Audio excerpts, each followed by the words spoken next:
नमस्कार. चॅनल बी प्रस्तुत आरोग्य मंत्रमध्ये आपल्या सर्वांचं मनपूर्वक स्वागत. माझ्यासोबत आहेत रंगनाथ हॉस्पिटल कोल्हापूर आणि गोकुळ IVF सेंटरचे संचालक doctor Pravin Hendre sir. Sir नमस्ते. त्याचबरोबर माझ्यासोबत या कार्यक्रमामध्ये उपस्थित आहेत डॉक्टर ओंकार हेंद्रे. नमस्ते सर. मागच्या भागामध्ये आपण बघितलं की ज्या दाम्पत्याला मूल होत नाही अशा दाम्पत्यांना काउन्सिलिंगची थोडीफार गरज असते. मग ज्यामध्ये पुरुषांच्यासाठी काउन्सिलिंग वेगळं असतं, स्त्रियांच्यासाठी काउन्सिलिंग वेगळं असतं आणि याचं फलित म्हणून काही दिवसानंतर या दाम्पत्यांना बाळ झालेलं सुद्धा आपल्याला दिसून येतं. पण डॉक्टर, मला तुम्हाला हा एक प्रश्न असा विचारायचा आहे की ज्या दाम्पत्याला बाळ होत नाही काउन्सिलिंग करून सुद्धा, तर त्यांच्यासाठी तुम्ही काय सल्ला द्याल? बेसिकली हे बाळ होण्यासाठी कमीत कमी वर्षभर तरी प्रयत्न केला असला पाहिजे. आणि हेच जर समजा स्त्रीचं वय 35च्या पुढे असेल तर 6 महिने, तर तुम्ही त्या कपलला इन्फर्टिलिटी म्हणून हे करणं. इन्फर्टिलिटी म्हणजे बंधत्व. तर ह्याच्या आधी त्यांचा संबंध व्यवस्थित होतो का हे विचारायला पाहिजे. संबंधाची फ्रिक्वेन्सी ही विचारायला पाहिजे. त्यानंतर बरोबर, कारण स्त्रीच्या अंगामध्ये जे काही ओहम तयार होतो, ज्याला आपण मराठीमध्ये अंड म्हणतो, ते 24 तास जिवंत राहू शकतं, म्हणजे व्हायबल असतं. बरोबर. आणि शुक्रजंतू जे असतात पुरुषाचे, हे जे 72 तास स्त्रीच्या जननमार्गामध्ये असतात. तर ह्यामुळं संबंध आहे हा बरोबर फर्टाईल पिरियडमध्ये, म्हणजे पाळीच्या जर 28 दिवसाची पाळी असेल तर साधारणतः 14व्या दिवशी हे अंड तयार असतं. तर त्याच्या आधी 3 दिवस आणि त्याच्यानंतरचे 3 दिवस ह्या काळामध्ये त्यांनी संबंध ठेवला पाहिजे. तर त्याच्यामध्ये फर्टिलायझेशन होऊन ते बाळ होऊ शकतं. तर अशा प्रकारे त्यांनी संबंध ठेवलाय का, की आता जर समजा एखाद्या स्त्रीची पाळी ही रेग्युलर असेल पण 35 दिवसाची असेल, तर त्यावेळेला फर्टाईल पिरियड वेगळा असतो. फर्टाईल पिरियड मोजताना पाळीचं जे रेग्युलर ड्युरेशन असतं त्यातून 14 दिवस मायनस करावे आणि मग त्याच्या आधी आणि नंतर 3-3 दिवस. अच्छा. आणि जर पाळी इरेग्युलर असेल तर मग ती फर्टाईल पिरियड तुम्हाला म्हणजे प्रत्येक वेळेला वेगवेगळा असेल. आणि मग त्यावेळेला तुम्हाला सोनोग्राफी करून ते अंड्याची वाढ कशी होतीये, म्हणजे अंड्याच्या आधी त्याचं फॉलिकल असतं, मग ते कसं वाढत जातं, मग ते अंड रिलीज होतं, ओव्हम रिलीज होतं, तर ते सोनोग्राफीतनं स्टडी करायला लागतं. मग म्हणजे फर्टाईल पिरियडमध्ये त्यांचा समागम हा होतोय का, आणि तो वर्षभर झालाय का, आणि तो वर्षभर झाल्यानंतर जर त्यांना बाळ होत नसेल तर आपण ट्रीटमेंट कडे आपण वळू शकतो. तर आपण त्यांना बाकीचं काउन्सिलिंग करू शकतो. आणि पुरुषांसाठी म्हणजे मग आपण म्हणजे चाचण्या करतो. मग आता चाचणी करून मूल दोघांना होतं, मी तुम्हाला लास्ट टाइम पण सांगितलं. तर पुरुषांसाठी चाचणी खूप सोपी आहे. ती म्हणजे ते वीर्य जे असतं त्याचं ॲनालिसिस करायचं असतं, म्हणजे सीमन ॲनालिसिस जे आपण म्हणतो. त्याचं ॲनालिसिस झाल्यानंतर त्याची शुक्रजंतूंची संख्या, त्यांची चपळता आणि त्यांचं मॉर्फोलॉजी म्हणजे त्यांचे आकार विकार हे त्यातून कळतं. आणि ह्याच वेळेला स्त्रियांची जे चाचणी आहेत त्या जराशा जास्त आहेत, कारण स्त्रियांवर ह्या वंध्यत्वाच्या बाबतीत रिसर्च सुद्धा जास्त झालेला आहे आणि ट्रीटमेंट सुद्धा जास्त आहे. सो त्यामुळे स्त्रियांच्या पाळीच्या दुसऱ्या दिवशी काही संप्रेरकांची, म्हणजे FSH, LH, प्रोलॅक्टिन इत्यादी संप्रेरकांची व्हॅल्यू आणि त्याच्यानुसार त्यांना अकाळी रजोनिवृत्ती आली आहे का, किंवा हे सगळं बघायला लागतं. त्यानंतर आत्ताचा नवा आजार म्हणजे PCOD, पॉलिसिस्टिक ओव्हेरियन डिसीज ज्याला आपण म्हणतो. त्यामुळे तिथे सोनोग्राफी पण करावी लागते आणि स्त्रीच्या शरीरातली AMH ची लेवल पण बघायला लागते. मग ह्या दोन्ही गोष्टी बघून मग खरंच तिला PCOD आहे का, मग त्याप्रमाणे तिला ट्रीटमेंट सुरू करायला लागते. त्याचबरोबर फॉलिक्युलर स्टडी ज्याला म्हणतात, की स्त्रीच्या अंडाशयातून जी अंडी आहेत ह्यांचा विकास कसा होत जातोय, पाळीच्या कुठल्या दिवशी ती अंडी किती मोठी पाहिजे, त्यांना औषध दिल्यावर ती जर वाढतायत का, ती वेळच्या वेळी फुटतायत का, किंवा एका ह्याच्यामध्ये किती अंडी तयार होतात, ह्याचं सोनोग्राफीनं आपण ऑब्झर्वेशन करू शकतो सिरियली, आणि मग त्यानुसार ट्रीटमेंट देऊ शकतो. म्हणजे भरपूर गोष्टी आहेत जे आपण करू शकतो. बट सगळ्यात आधी जे आपण त्या दिवशी सुद्धा बोललो की त्या दाम्पत्याला ट्रीटमेंटची गरज आहे का, हां, हे सगळ्यात हे सगळ्यात महत्त्वाचं. ते सांगतो. आता आपण गेल्या वेळेस आपण चर्चा केली काय प्री प्रेग्नन्सी काउन्सिलिंग. हो, तर यातला खूपसा भाग जो आहे ना की प्री प्रेग्नन्सी काउन्सिलिंगमध्येच जेव्हा दाम्पत्य आपल्याकडे येतं तेव्हाच त्याला हे समजून सांगितलं असतं की म्हणजे संपूर्ण फिजिओलॉजी कशी आहे. बरोबर. म्हणजे आता जे आपण सोनोग्राफीवर बघतो आणि त्या पेशंटाला वाटत असतं की ते अंडं बघतो आपण, पण ते अंडं नसतं, ते इट्स अ फॉलिकल. त्या फॉलिकलमध्ये सूक्ष्म ओवम किंवा अंड असतं. फक्त त्या फॉलिकलची साईज जी आहे की नाही ती आता साधारण म्हणजे सुरुवातीला मासिक पाळीच्या दुसऱ्या दिवशी 5 ते 6 किंवा 3 ते 4 मिलीमीटरमध्ये असते, आणि ती हळूहळू मी ते मगाशी सांगितलं त्याप्रमाणे ती पुढे जाते. पण ह्या सर्व गोष्टी ज्या आहेत म्हणजे गर्भधारणा कशी होते, तुम्ही स्त्री हे काय समागम कधी करायचा, कारण जेव्हा तुमच्याकडे पेशंट स्वतः ऑलरेडी आलेला आहे त्याचे तुम्ही इन्व्हेस्टिगेशन्स केलेले आहेत, तो प्रेग्नन्सीसाठी फिट आहे हे बघितलेलं आहे, त्यावेळेसच ह्या सगळ्या गोष्टी आपण त्यांना सांगितल्या असतात. आणि त्यांना हे सगळं काउन्सिलिंग करून, म्हणजे माझं असं म्हणणं आहे की प्रत्येक पेशंटनं ब्लाइंडली प्रेग्नंट होऊन मग डॉक्टरकडे येण्याऐवजी प्री प्रेग्नन्सी काउन्सिलिंग जर करून हे सगळं म्हणजे त्या सगळ्या तपासण्या आपण गेल्या वेळेसच 2 एपिसोडमध्ये सगळं चर्चा केलेली आहे, तर त्या तपासण्या सगळ्या करून आपलं शरीर हे गर्भधारणेसाठी सक्षम आहे हे मग त्यांनी हे ठरवलेलं आहे. आणि ते झाल्यानंतर आपण हे सगळे म्हणजे हे काय म्हणतात प्रेग्नन्सीचा प्रयत्न करणार आहोत. आणि त्यातसुद्धा जेव्हा तुमच्याकडे प्री प्रेग्नन्सी काउन्सिलिंगला पेशंट येतं तेव्हा म्हणजे आम्ही हे डिवाईड करतो 2 एरियामध्ये. एक म्हणजे the patient who requires immediate treatment, आणि दुसरी गोष्ट म्हणजे हे क्लासिफिकेशन आपण करायलाच पाहिजे. म्हणजे प्रत्येक आला पेशंट की त्याला तोच फॉर्म्युला असं नाही. कारण मी आता तुम्हाला सांगतो की आमच्याकडे एक शिकवणारे शिक्षक होते, त्यांनी अशी प्रश्नावळी जी आहे ना अशी घोकम पाठ केली होती. मग पाठ केली होती, ते पोटात दुखत असलं तरी 30 प्रश्नावळी, कान दुखत असलं तरी 30 प्रश्नावळी. अच्छा, असं नाही चालत. म्हणजे दिस नॉट म्हणजे रेडीमेड पेशंट परत ते बदललं जातं. ते सांगतो. म्हणजे त्यासाठी तुम्हाला कॅटेगरीज वेगवेगळ्या केल्या पाहिजेत की दिस पेशंट रिक्वायर्स, या पेशंटला आपल्याला म्हणजे लवकरात लवकर त्याची करायची आणि ट्रीटमेंट करण्यापूर्वी तपासण्या करून त्याचं आहे. म्हणजे आपण त्याच्या शरीरामधील सर्व जननेंद्रिय, त्याची जी काही रिप्रोडक्टिव्ह सिस्टीम आहे याचं आपल्याला आकलन करून म्हणजे त्या आता कुठल्या स्टेजला तो आहे. आता समजा एखादा पेशंट आलेला आहे, she is coming at 35 years of age, 35व्या वर्षी आली, आणि मग तुम्ही हा असा जसा 20व्या वर्षाच्या पेशंटला जसा वेळ घालू शकताय तो ट्राय करून बघ, एक 3 महिने 4 महिने हे करता येत नाही. तो आता आपला हे कमी झालं. इवन काही स्त्रिया ज्या आहेत की यांच्यामध्ये प्रायमरी ॲमिनोरिया आहे, म्हणजे समजा जर काय त्यांना मासिक पाळीच आलेली नाही आहे, किंवा काही स्त्रिया अशाच आहेत की ज्यांना मासिक पाळी नैसर्गिक येतच नाही आहे पण त्यांचं वय लहान आहे. म्हणजे त्यांचे हे काय म्हणतात त्याला स्त्री बीजांड कोश जे आहेत हे अविकसित असतात. म्हणजे त्याला स्ट्रिक ओव्हरीज असं आम्ही म्हणतो, किंवा आपण म्हणू शकतो की अकाली रजोनिवृत्ती, किंवा जन्मताच स्त्री बीजांड कोशामधले असलेले ते हे आहेत, म्हणजे काय म्हणतात त्याला कमतरता आहे, त्रुटी आहे. तर ह्या अशा पेशंटचे तुम्हाला जेव्हा तुम्ही प्री प्रेग्नन्सी काउन्सिलिंगला पेशंट येतं तेव्हा तुम्ही ही कॅटेगरी करून आत्ता या पेशंटवरती आपल्याला जास्ती मेहनत घेतली पाहिजे, जास्ती इन्व्हेस्टिगेशन्स लगेच सुरू केले पाहिजेत, हे सेपरेट केलेलं असतं. म्हणजे वय, त्या पेशंटची हिस्ट्री, त्या पेशंटच्या सगळ्या बाकीचे सगळे जे काही तपासण्या काय केलेल्या असतील त्या लहानपणी वगैरे त्या सगळ्या, त्याची जडणघडण, त्याची ग्रोथ कशी आहे ह्याच्यावरून हे पेशंट आपण सेपरेट करतो.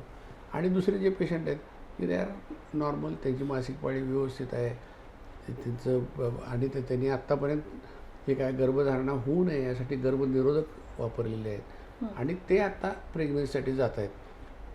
त्या पेशंटना तुम्ही यू कॅन गिव्ह दॅम म्हणजे चान्स की बाबा तो 6 महिने आणखीन हे कर. म्हणजे प्री प्रेग्नन्सी काउन्सिलिंग झाल्यापासून अशा पेशंटांना 1 वर्ष आपण त्या काउन्सिलिंगमध्ये ते ओव्ह्युलेशन तिचं कधी होतं त्याला सांगितलं आहे. बरोबर. आता त्यांनी जे काही सांगितलं 35व्या दिवशी जेव्हा होतं वजा 14 तेव्हा 35 दिवस वजा 14 म्हणजे तुम्ही बरोबर 21वा दिवस. 21व्या दिवशी ते स्त्रीबीज निर्मिती होणार आहे. त्याच वेळेस जर 21 दिवसाची पाळी असेल तर 7व्या दिवशी स्त्रीबीज निर्मिती होणार आहे. तर ह्या सगळ्या गोष्टी आपण त्यांना एकदा सांगून ठेवल्या की याप्रमाणे तुम्ही फॉलो करा. आणि ते फॉलो करत करत 1 वर्ष जेव्हा होतं म्हणजे यंग पेशंटला 1 वर्ष तुम्ही जर व्यवस्थितपणे त्यांना म्हणजे त्यांनी म्हणजे क्वालिटी टाईम फॉर कन्सेप्शन म्हणजे गर्भधारणेसाठी क्वालिटी टाईम. दुसरी गोष्ट म्हणजे सगळ्यात शेवटी तुम्हाला सांगतो मनःशांतीसुद्धा फार गरजेची आहे. त्या ह्याला कपलला आपण सांगायला पाहिजे की तुम्ही जास्ती एक्झर्शन किंवा हे काय करू नका and give quality time for म्हणजे प्रेग्नन्सी हे गर्भधारणा होण्यासाठी. गर्भधारणासाठी सगळ्यात महत्त्वाची गोष्ट म्हणजे काय शुक्राणूंनी त्या स्त्रीबीजपर्यंत जायचं आहे आपल्याला जायचं आहे. तर त्यासाठी क्वालिटी टाईम तुम्ही द्या. हे सगळं जर काय केलं 1 वर्षभर मग आपण देन विल स्टार्ट म्हणजे searching for cause of infertility. नक्कीच. पण तरीसुद्धा बेसिक समजा पहिल्या 3 ते 4 महिन्यात जर प्रेग्नन्सी झाली नाही सगळी सोपी तपासणी मगाशी सांगितली त्यांनी. त्याच तपासणीवर मी येणार आहे, पण आत्ता आपण घेतो आहोत एक छोटासा ब्रेक. आरोग्य संवर्धन आणि विविध आजारांविषयी जनजागृती करणारा चॅनल बी चा कार्यक्रम आरोग्य मंत्र. आजाराची लक्षणं, खबरदारी आणि उपचार पद्धती याबद्दल माहिती मिळेल तज्ज्ञ आणि अनुभवी डॉक्टरांकडून. आरोग्य मंत्रमध्ये पहा रंगनाथ हॉस्पिटलचे स्त्रीरोग तज्ज्ञ डॉक्टर प्रवीण हेंद्रे यांना. या कार्यक्रमात आपण त्यांच्याशी IVF म्हणजे काय, संतुलित आहार कसा असला पाहिजे, फॅब्रॉइड म्हणजे काय, 2 सीझर झाले तर रिस्क नेमकी कोणती असते, लहानपणापासून मुलींची वाढ होत असताना त्यांच्या आरोग्याची काळजी कशी घ्यायची या सर्वांविषयी संपूर्ण माहिती. आरोग्य मंत्र दर शनिवार सायंकाळी 7:30 वाजता 532 क्रमांकाच्या बी चॅनलवर. ब्रेक नंतर पुन्हा एकदा सर्वांचं मनपूर्वक स्वागत आहे चॅनल बी प्रस्तुत आरोग्य मंत्रमध्ये. डॉक्टर, तुम्ही सांगत होतात की कुठली एक तपासणी जी महत्त्वाची आहे. Semen analysis. करेक्ट. वीर्याचं पृथक्करण हे फार महत्त्वाचं आहे. आणि शुक्राणूंची संख्या किती आहे, त्याची मोटिलिटी किती आहे, हे सगळं सगळ्यात त्याच्यामध्ये महत्त्वाचं म्हणजे आजकालच्या जमान्यामध्ये पूर्वीपेक्षा आता पुरुषांच्या शुक्राणूमध्ये होत असलेले बदल हे म्हणजे तीव्र आहेत. तर ते त्यामुळं घातक आहे. म्हणजे हा जो बदल दिसतोय तर तो थोडा घातक आहे मनुष्य जातीला, असं वाटत नाही. शब्द थोडा वेगळा वापरते मनुष्य जातीला, पण बट आता कसं आहे की आपण आता बघताय की सगळीकडे आता पोल्युशन खूप जास्त आहे. बरोबर. जो सूर्य क्षितिजावर मावळत होता तो क्षितिजापेक्षा 5 डिग्री वर मावळतोय खरं कारण पोल्युशनमुळे. खरं. एवढं वातावरणातलं पोल्युशन वाढलंय. आपली खाण्यापिण्याची पूर्वी ताजं ताजं खायला मिळत होतं, त्या जागी आता आपण फास्ट फूड खातोय. फास्ट फूड, फ्रोझन, सगळं फास्ट फूड खातोय, फ्रोझन खातोय. त्याचबरोबर आपण 3-4 भागापूर्वी व्यसनांबद्दल डिस्कस केलं. म्हणजे हे सगळे लाईफस्टाईल डिसिजेस आणि लाईफस्टाईल चेंजेस. आणि बाकी तुम्हाला मी हे पण सांगितलेलं की IT मध्ये जर तुम्ही लॅपटॉप वर्क फ्रॉम होम मध्ये मांडीवर घेऊन बसला म्हणजे पूर्वी जे भट्टीच्या हीटमुळे होत होतं ते आता लॅपटॉपच्या हीटमुळे होतंय. हीट हे अशा सगळ्या गोष्टींना आजकालची मुलं एक्सपोज असल्यामुळे हे सगळं होतं. आणि मोस्ट ऑफ द वर्क बैठं काम आहे सगळ्यांचं. हालचाली कमी झाली. हालचाल नाही आहे, एक्सरसाइज नाही आहे, ॲक्टिव्ह लाईफस्टाईल नाही आहे. तर ह्या सगळ्या गोष्टींमुळं शुक्रजंतूंमध्ये जे काही प्रॉब्लेम्स आहेत. आता बाबा तर सांगतात की त्यांनी जेव्हा प्रॅक्टिस सुरू केली तेव्हा शुक्रजंतूंमध्ये प्रॉब्लेम हा कधी असायचाच नाही. जो काही प्रॉब्लेम फार कमी असतो. आणि तुम्हाला सांगतो त्यात सुद्धा वर्ल्ड हेल्थ ऑर्गनायझेशनने नॉर्मल शुक्रजंतूचा जो काही काउंट आहे आमच्या काळामध्ये 80 मिलियन to 120 मिलियन हा होता. आज 15 मिलियन आहे. 15 decline झालंय? आमचा तेव्हा 80 मिलियन हा Cut off होता. कट ऑफ होता. तर त्याच्या खाली गेले की आम्ही म्हणायचो हे त्यात दोष आहे. आता 15 मिलियन हा कट ऑफ. 15 मिलियन हा cut off. World Health Organization सांगते म्हणजे हा 15 मिलियनचा कट ऑफ आहे. कालांतरानं कदाचित 10 मिलियन 5 मिलियनवर सुद्धा यायला मागे पुढे होणार नाही. आणि म्हणून तुम्हाला सांगतो की आत्ता जे काही IVF सेंटर्स जे आलेले आहेत ना, त्या IVF सेंटर्सचा एवढा उगम व्हायच्या मागं मुख्य कारण तेच आहे की स्त्रीबीज निर्मितीला प्रॉब्लेम आहे. त्यांना आर्टिफिशियली तुम्हाला हे सगळे म्हणजे हॉर्मोन्स देऊन त्या स्त्रीबीज निर्मिती करावी लागते. शुक्राणूची संख्या कमी असल्यामुळं जे काही शुक्राणू तुम्हाला मिळत आहेत ते शुक्राणू घेऊन तुम्ही स्त्रीबीजामध्ये डायरेक्ट तुम्ही इंजेक्ट करून एक्सी करून IVF करता. हे सगळे म्हणजे असा म्हणजे आज सध्या समाजाची जी परिस्थिती झाली आहे ही, आणि त्यातलं तुम्हाला सांगतो सगळ्यात महत्त्वाचं काय माहिती आहे का, या सगळ्या गोष्टीच्या वरताण काय आहे, लाईफ फार स्ट्रेसफुल झालं आहे. It has become very much stressful. तुम्हाला सांगतो की पूर्वीचं जे काय माझे समजा आई वडील होते, मस्त लाईफ होतो, काय जास्ती त्रास नाही, म्हणजे काय कटकट नाही, फार धावपळ नाही, काय नाही. तर ते त्यांचं they are living very nice life. आज आहे का तसं? धकाधकीसारखी कुठलं तरी टेन्शन, आपल्या ह्याचं काय म्हणतात त्याला, समजा नोकरी करणाऱ्या लोकांना वरून दिलेलं टार्गेट, दुसरी गोष्ट जो स्वतः व्यवसाय करतो आहे ह्याने आपलं स्वतः ठरवलं टार्गेट. मग नंतर बऱ्याच लोकांना, मी तुम्हाला सांगतो, मी स्वतः दवाखाना बांधला आता 40 वर्ष प्रॅक्टिस केल्यावर. लोकांना लगेच बांधायचं आहे. म्हणजे या ज्या तुम्हाला सांगतो की नाही की ती जी काही पूर्वीची जी शांततामय जगण्याची पद्धती जी होती ती बदलली आहे. म्हणजे आणि त्याच्यामुळं जास्ती स्ट्रेस आहे. जेवढा तुमच्या मनावर स्ट्रेस येईल तेवढेच कॅटेकोलामाइन्स, सगळे हॉर्मोन्स, ह्याचा सगळ्याचा म्हणजे थोडक्यात म्हणजे घोटाळा होऊन मग बसला. काउन्सिलिंगमध्ये ह्या सगळ्याचा पण तुम्ही उपयोग करत असाल? हे सगळं तर सांगावंच लागतं. कारण म्हणजे असं आम्ही बघितलेलं आहे की आता तुम्ही व्यसनांबद्दल आपण बोललोच काही भागांपूर्वी. व्यसन सोडल्यावर शुक्राणूंची संख्या वाढते, त्यांची चपळता वाढते.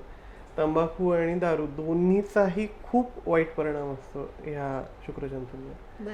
आणि बाकी मग नुसता साधा एक्सरसाइज जरी सुरू केला, हेल्दी लाईफस्टाईल म्हणजे एक्सरसाइज, थोडं डाएट, थोडंसं वजनावर नियंत्रण, तेवढं थोडं जरी केलं तरी सुद्धा त्याच्यामध्ये इम्प्रूव्हमेंट होते. आता ह्यातली कुठलीही गोष्ट अशी प्रूव्हन नाही आहे, कारण कोण किती एक्सरसाइज करतं कोणी मोजायला जात नाही.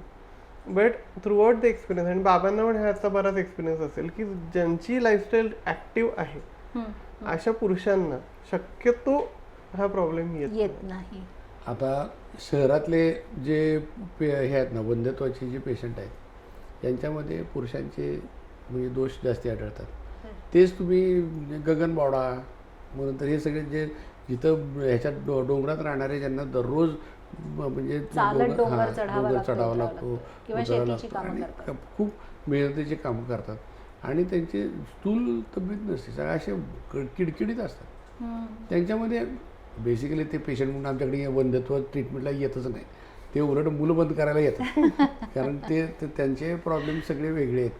पण तरी सांगतो त्यांना ते लिव्ह व्हेरी म्हणजे काम अँड क्वाइट लाईफ. आणि म्हणून तुम्हाला सांगतो की नाही की ठेवलेली आनंद ते तशीची राहते. पण आता कोण राहते, ते कोणाला राहायला तर ते वेळच नाही. रेस आमची चालली आहे, मी पुढे जातो का तू पुढे जातो का, तू पुढे जातो का मी पुढे जातो. त्यामुळे तुम्हाला सांगतो की शेवटी तुमच्या शरीरातले हॉर्मोन्स हे तुमच्या मेंदूवरच अवलंबून आहेत. सगळे म्हणजे जे काय पुरुष संप्रेरक आहेत त्यांचा म्हणजे मेंदूपासूनच त्याची सुरुवात होते. मग ते सगळे आपल्या जीवनावरती परिणाम करता येतच. आणि ह्या सगळ्या गोष्टींमुळं म्हणजे हे म्हणजे झालेलं असावं. पण लोक सगळे म्हणजे आता मेडिकल सायन्स सांगतं की मेल इन्फर्टिलिटी वाढलेली आहे, पण त्याचं ब्लाइंड कंट्रोल स्टडी कसा करायचा, म्हणजे ज्यांना हे आता ब्लाइंड कंट्रोल स्टडी असाच डोंगरात राहणाऱ्या माणसांमध्ये सर्वे करायचा, इथल्या लोकांमध्ये सर्वे करायचा. पण आम्हाला जे काय आढळते ते असं आहे की जे स्ट्रेसफुल लाईफ जगत आहे, स्थूल आहे, जे ज्यांचं सिडेंटरी लाईफ आहे म्हणजे बैठे काम आहे, मग तर व्यायाम करत नाही आहेत, आहार सगळा घोटाळा आहे, अशा लोकांमध्ये इन्फर्टिलिटी म्हणजे पुरुषांमध्ये ह्याचे शुक्राणूचे जे दोष आहेत हे जास्ती आढळत आहेत.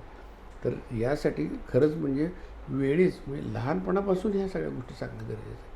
असं नाही की म्हणजे तुम्ही मोठे झाल्यानंतर ऑलरेडी तुमचे मग हार्मोन बदललेले आहेत खरं आहे. आणि नंतर केल्यावर सुद्धा फरक पडतो, नाही अशातला भाग नाही. पण इतका फरक पडू शकत नाही की जर तुम्ही सुरुवातीपासून लहानपणापासूनच जर का हे ॲक्टिव्ह लाईफ असलं. आणि सगळ्यात शेवटचं तुम्हाला सांगतो की नाही की आपल्या संस्कृतीमध्ये योग जो सांगितला आहे म्हणजे yogi style of life. Yogi style of life म्हणजे तुम्ही फक्त योगासनं केले म्हणजे योगी स्टाईल ऑफ लाईफ नाही. तुमचे विचार, तुमचं थिंकिंग, तुमचं आचरण हे सगळं म्हणजे योगीसारखं झालं पाहिजे. म्हणून ते सांगितलं नाही तर आपल्या भगवद्गीतेत सांगितलं की दुःखेषु दिग्दमना सुखेषु विगतस्पृह बरोबर वीतराग भय क्रोध स्थितिर्मुळी रुच्यते. म्हणजे तुम्ही स्थितप्रज्ञासारखं म्हणजे आलेल्या सगळ्या कुठल्या संकटांचं आपल्यावर परिणाम न करू देता जर राहायला जर शिकला तर तुमचं शरीरसुद्धा बरोबर ती सिस्टीम सगळी बरोबर सिम्फनीमध्ये चालणार. पण हे तुम्हाला सांगतो की नाही की सांगणं फार सोपं आहे, प्रत्यक्षात आचरणात आचरणात आणणं आणणं ते खूप अवघड खूप जाते अवघड आहे. आजकालच्या ह्या लाईफस्टाईल. लाईफ तुम्हाला सांग खूपच. आणि ह्या कोविड नंतर तर लाईफ इतकं हे झालं आहे, काय म्हणतात त्याला, म्हणजे अनिश्चित झालं आहे. पण हा कधी तुम्ही सर्वे केलाय किंवा अशा पद्धतीचा तुम्हाला कधी अनुभवायला आलेला आहे की कोविड पूर्वी येणारी दाम्पत्यांची संख्या आणि कोविड नंतर येणाऱ्या काउन्सिलिंगसाठी त्याच्यामध्ये काही फरक पडलाय असं जाणवतंय तुम्हाला? काय की आता खूप आहे. कोविड नंतर बेसिकली प्री प्रेग्नन्सी काउन्सिलिंगसाठी संख्या वाढली आहे. कपल्स जरा जास्त येतात. म्हणजे प्लॅनिंग लोकांनी जरा जास्त केलेलं आहे. आणि मग हेच कोविडपेक्षा ह्याचं आपलं ओव्हरऑल समाजाचं एज्युकेशन लेवल वाढली आहे हे त्याचं मेजर कारण असावं कोविडपेक्षा असं मला वाटतं. बाकी स्पेसिफिक कोविड रिलेटेड असं ह्याच्यामध्ये काही नाही. अच्छा. नाही पण तुम्हाला सांगतो कोविड नंतर मात्र म्हणजे खरोखर म्हणजे आता जग सगळंच म्हणजे दहशतीखाली आहे. म्हणजे कधी आणि सारख्या त्या मीडियावरती नवीन वावड्या उठतात.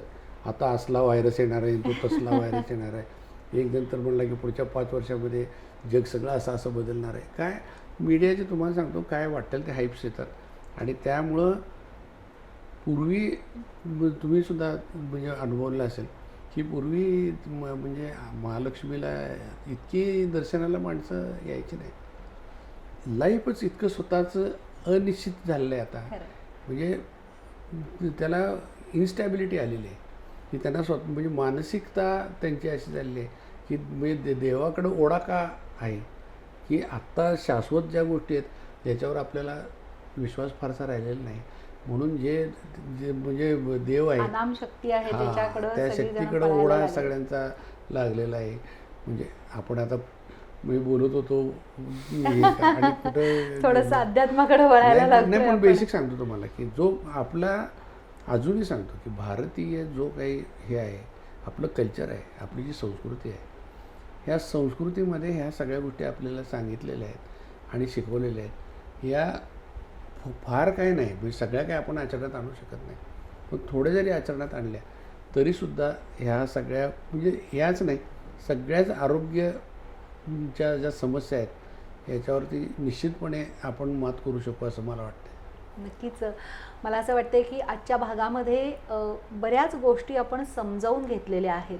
एक तर काउन्सिलिंग झाल्यानंतर सुद्धा जर का काही प्रॉब्लेम येत असेल तर नेमकं कुठल्या दिशेला त्या दाम्पत्याला जायला लागेल याविषयीचा एक संकेत सूचक आता आपण असं म्हणूया की आजच्या भागामध्ये आपल्याला डॉक्टरांनी दिलेली आहे.